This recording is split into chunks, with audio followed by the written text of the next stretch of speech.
A very good afternoon to our viewers wherever you are trying to watch us from. My name is Kenyera Innocent from Gulu City, Uganda.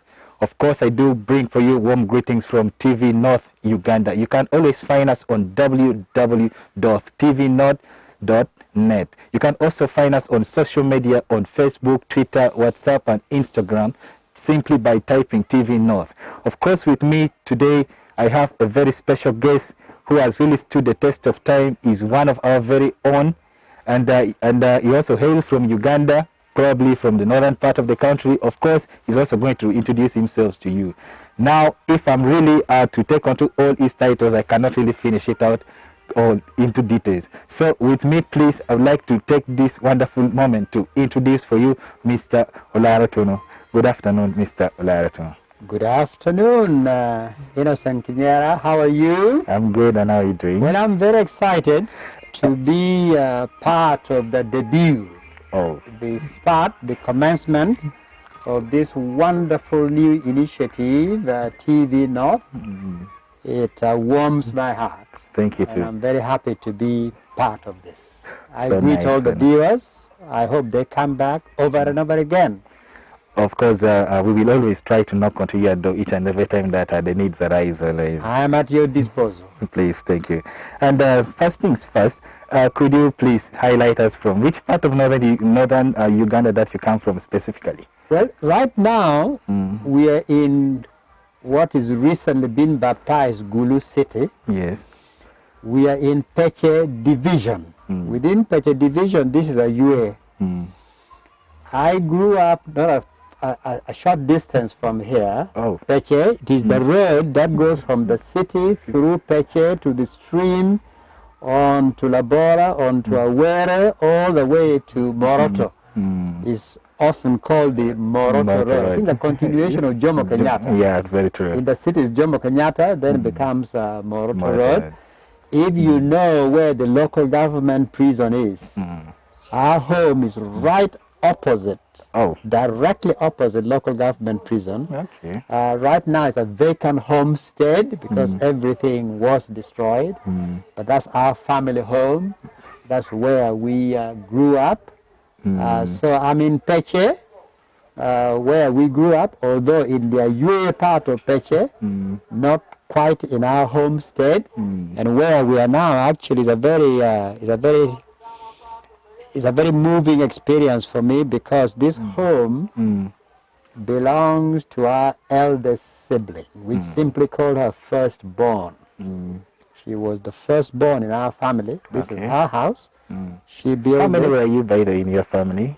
A handful. A handful. A handful. As you know, in our culture, we don't count the exact number. Yeah, very true. They say we had a few gifts from God. Yeah, you know, how true. many? Well, a few. He gave us a few gifts. So we were a few gifts from God to our parents. But Edith Awuma was our firstborn. This is our home. It is now the family base here in Gulu. Okay. Yes. Now, taking you onto this particular program called The Icon.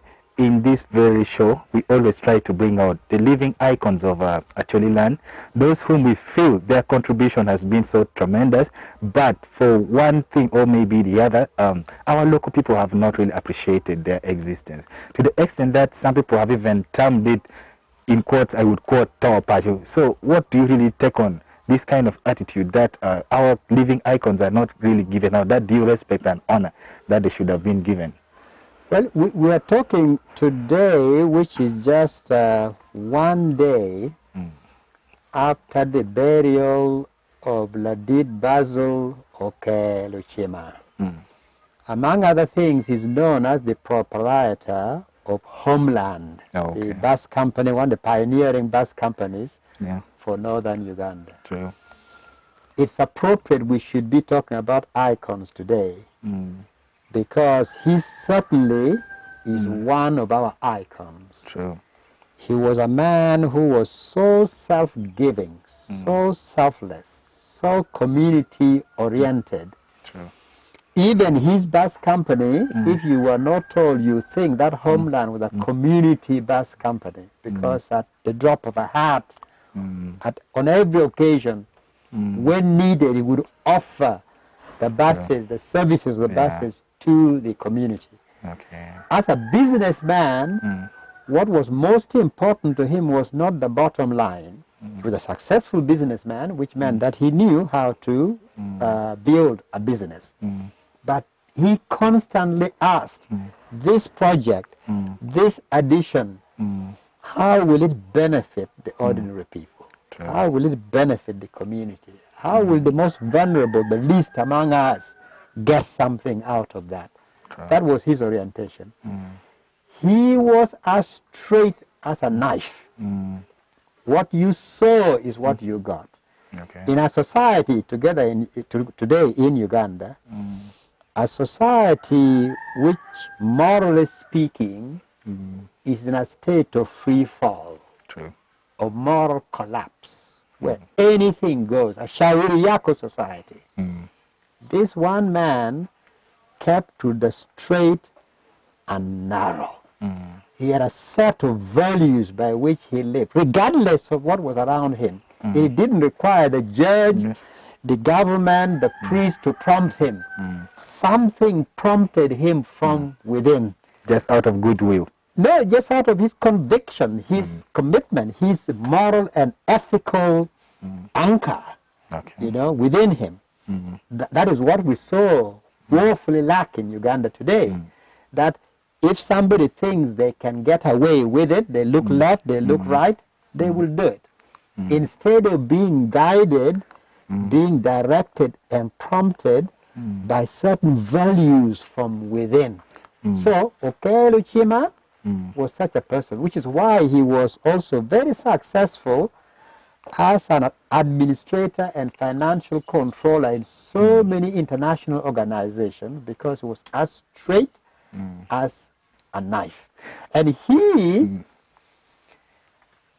came with the term homeland. When the term homeland came, it was at a time when where we are now was hell on earth. Okay. People had been interned in camps for several decades. People were being bludgeoned by the rebels, by government forces. It was hell on earth. But he dared, even at that time, to dream of a time when this place could again be a home, a homeland.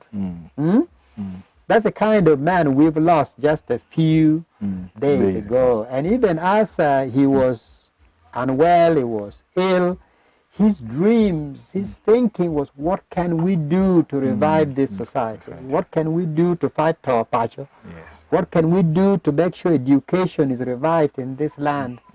That the civilization is revived again. So it's appropriate that we should be speaking today about Pachu actually hot on the heels of laying to rest one of our most important, in my view, recent icons, Ladid Basil Okelo Chima. We buried him on Saturday in Wigweng, Madupe. Okay. He was a remarkable man, a hero to me, a role model. Okay. May I really say, God rest his soul in peace. Now, Mr. Olara Otunnu, right now you are really considered to be one of our living icons, and then a member, I would even say a proud member of Council of Elders. So now, in that big project called Pachu, what is really your views, or maybe agenda, so that maybe you can revive the culture, so that maybe people like him can also be remembered for their contributions, and then the great love that they have for this society? Let me explain what Pachu is. Pachu is a concept. When we were growing up, our elders would call us to order if we did something terrible. We misbehaved terribly. They say, please stop doing that. That will bring Pachu. Meaning, Pachu means the death of a society, the death of values, the death of a civilization.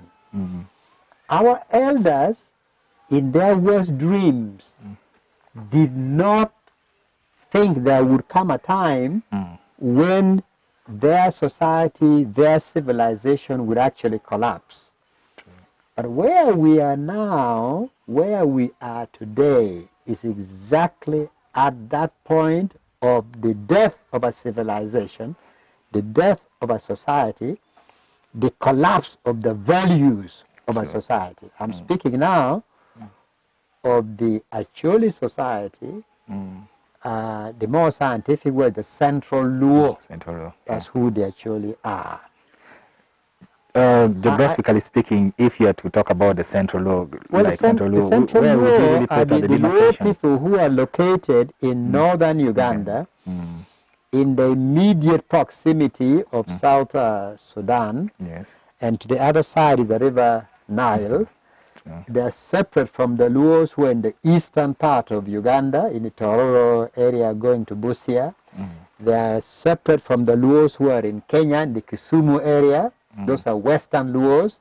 There are other Luos in southern Sudan. There are Luos in Ethiopia and Tanzania and other places. But the Central Luo, what historians and anthropologists call the Central Luo, are the Luo people located in this area immediately to the vicinity, in the vicinity of South Sudan. And now the popular term used, Acholi, is a new word, but the more scientific term is the Central Luo. Okay. So this, go on. Okay, right now the big question is, you as Council of Elders, who have really taken out that initiative to point out that indeed there is Tau PACU, which is soon going to befall us, what are you trying to do? And I would say, what is your priority right now so that you can stop this Tau PACU and then the society can get back to where it was? As we speak, there's actually no Council of Elders in place. It's an idea which I proposed, is not yet come to pass. Okay. But I think more important really is what is it that I'm referring to when I speak about Tau PACU. Yes. This particular society, historically, has one of the richest, deepest civilizations anywhere in the world. Okay. Whether you look at the family structure among the Acholi, the upbringing of children, you look at the dances of the Acholi, you look at the music, you look at the Ododor, you look at the leadership which this part of Uganda provided to Uganda and to Africa. You look at the incredible contributions of various pioneers who hail from here. You look at the cuisine from this part. You immediately realize that the Central Luo were disproportionately blessed by the Almighty. The gifts that were given to this area was very concentrated and so diverse compared to other societies around the globe.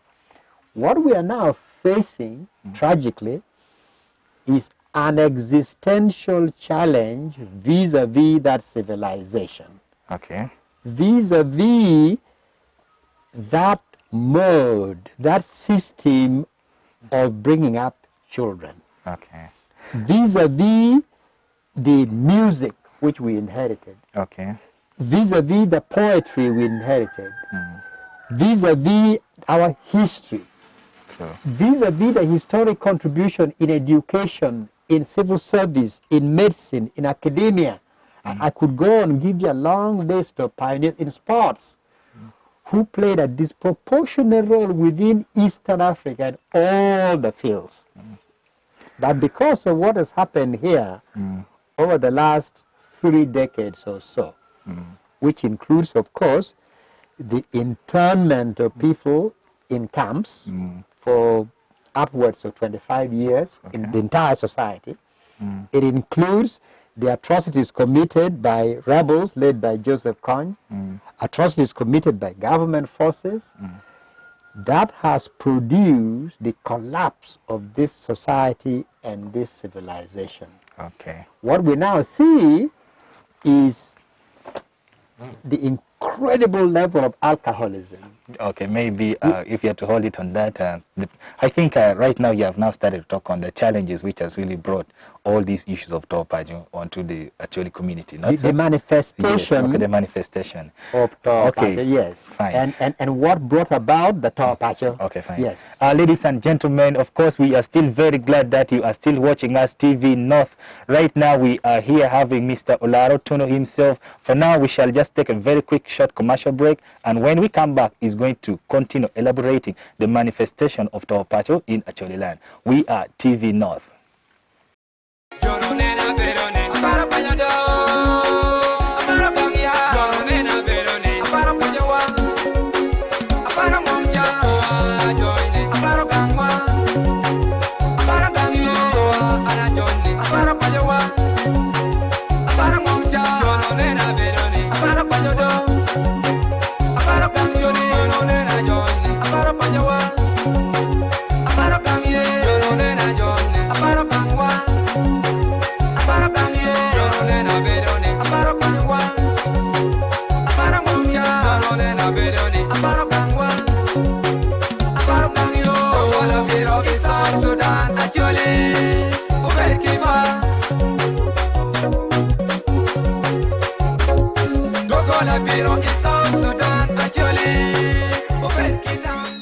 Welcome back from this short commercial break. Of course, we are still very glad that you are still here with us, TV North Uganda. Of course, you can always follow us on www.tvnorth.net. And then also, you can also still find us on Facebook, Instagram, WhatsApp us also. And then please do remember also to subscribe on our YouTube channel. That is TV North Uganda. And of course, with me here, I'm still having Mr. Olara Otunnu, our very own icon, who is here with us. Mr. Olara Otunnu, welcome back from this short commercial break. Thank you very much. Thank you. Shortly, you were still telling us the manifestation of Tao Pacho within Acholi land. Could you please highlight us on some few of them? What are really happening? Let me just say this. Every society, every civilization has certain features that mark it, that define it, that make it stand apart, that make you say, these are the French, these are the English. So in the case of the Central Lord, actually, there are several things that mark that society and civilization. And those are the things now which have by and large collapsed. Whether you're talking about the system, the Luo system for bringing up children, for grooming children, for making them disciplined leaders and people who are well trained. You're talking about formal Western education that was so strong here at the time of political independence in Uganda. Actually, district was only second to West Mengo in terms of advance in formal education, from primary to university. Whether you're talking about public health in this society today, you are talking about the problem of alcoholism. You are talking about the use of the land. Our people used to live off the land. They also had a lot of heads of cattle. They had both. But the period they spent in the camps, they don't know about the land anymore now. And of course, the heads of cattle were all taken from them.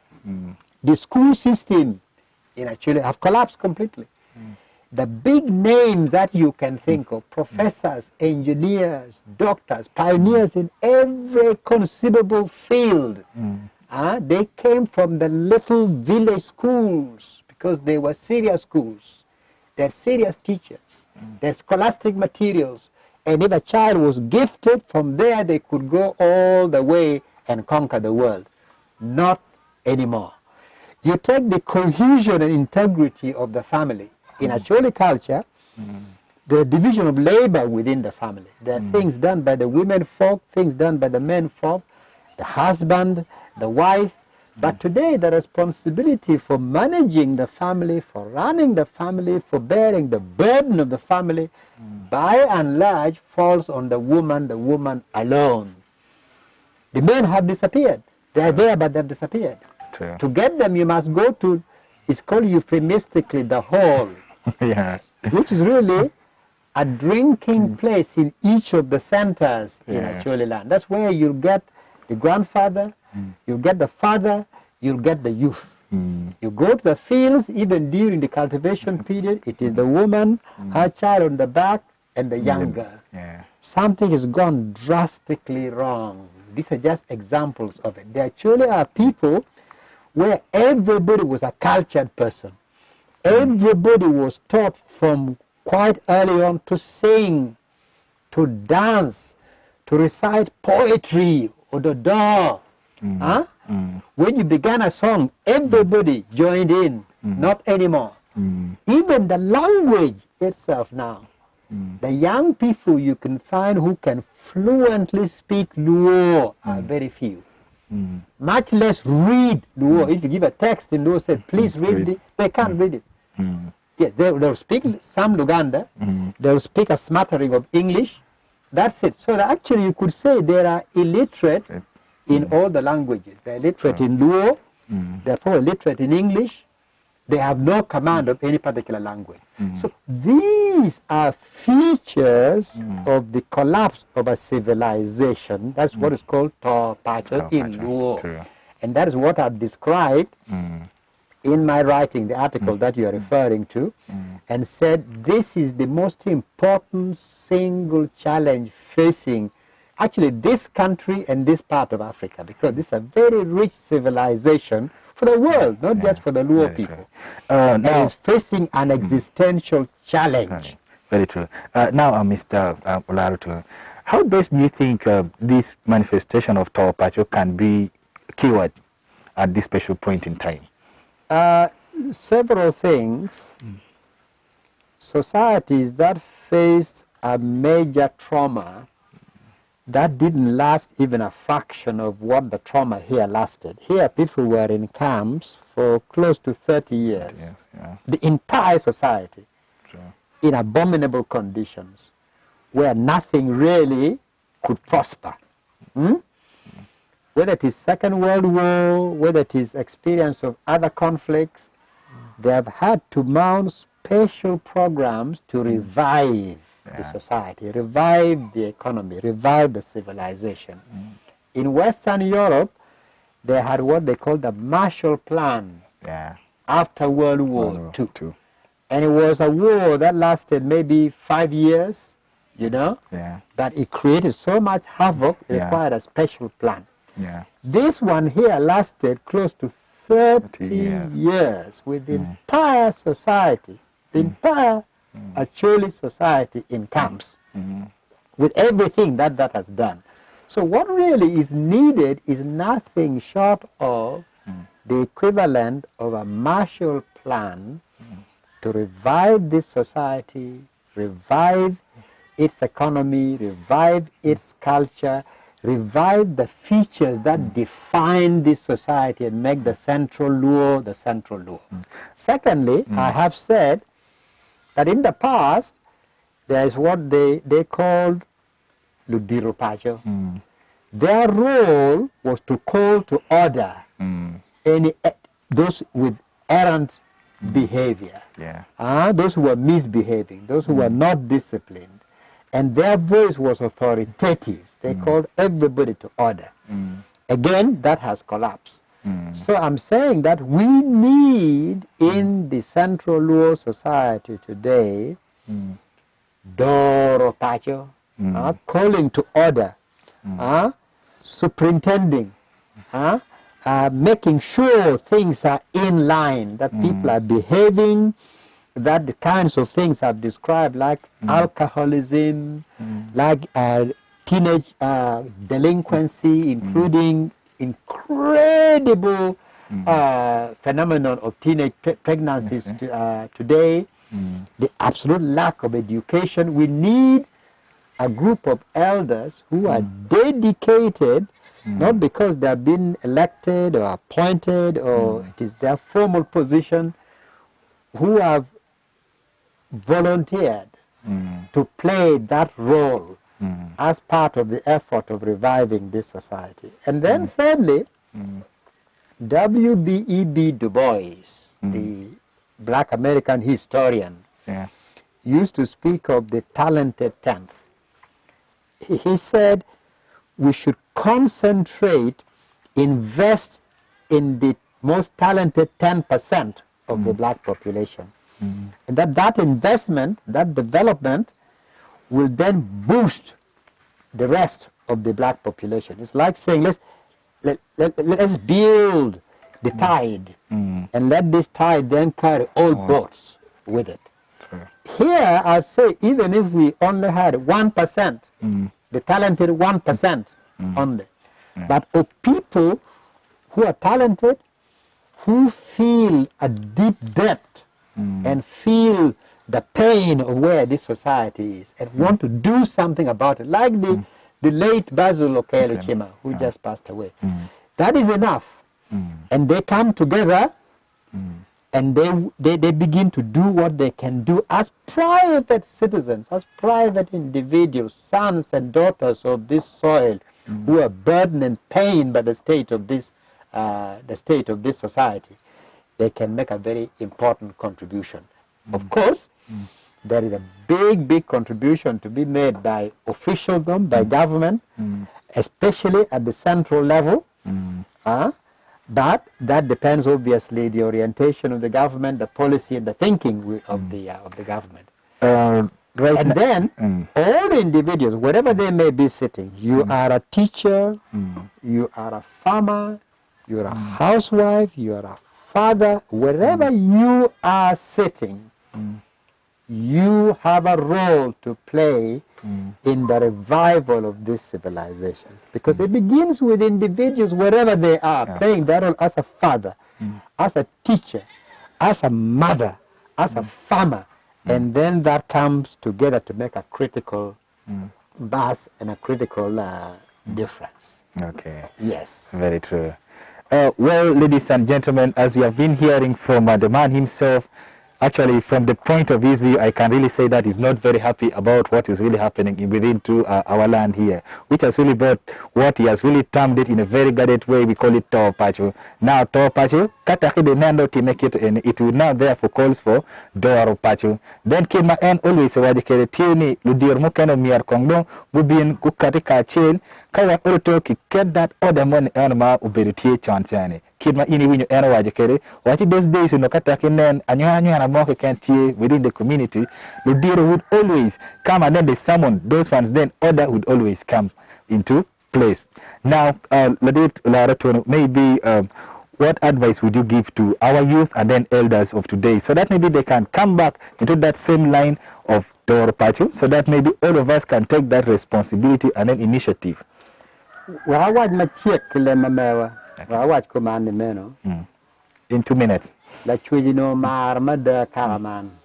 Mot ma me bora chuli. Panano mote will mokana water will do you. Cononio query ma me bora chuli. Tera ma me bora chuli. Miel mummy bora chuli. Way mummy bora chuli. The door ma me bora chuli. Keep make a julu queriki, pero queriki, pony queriki, luteno. Pat kimana kabir mukane. Ena yo dan mago a ki kin pa jo kan. Gino bedo lu ban yo. Gutelo yo irwama pat pat. Ilog me punye. Ilog me ot yat. I mon. I abili. I university. Kabiru weng. Ubelu tela madon. Ena kombedini. Pe pero muti mekan pe mwara machok piera de kolo magi pero dane camp. Kun tu ondano ma tek rio joma dum gi ondano. Dum pagamento bene ondano. Ke ber mwara pieri wa big ki wie e camp. Kwiri ki mod mala chuje no mi bora chilo chirochi utawali room. Eno wera kubeka de nano. Mer menene kin pa de petro ye.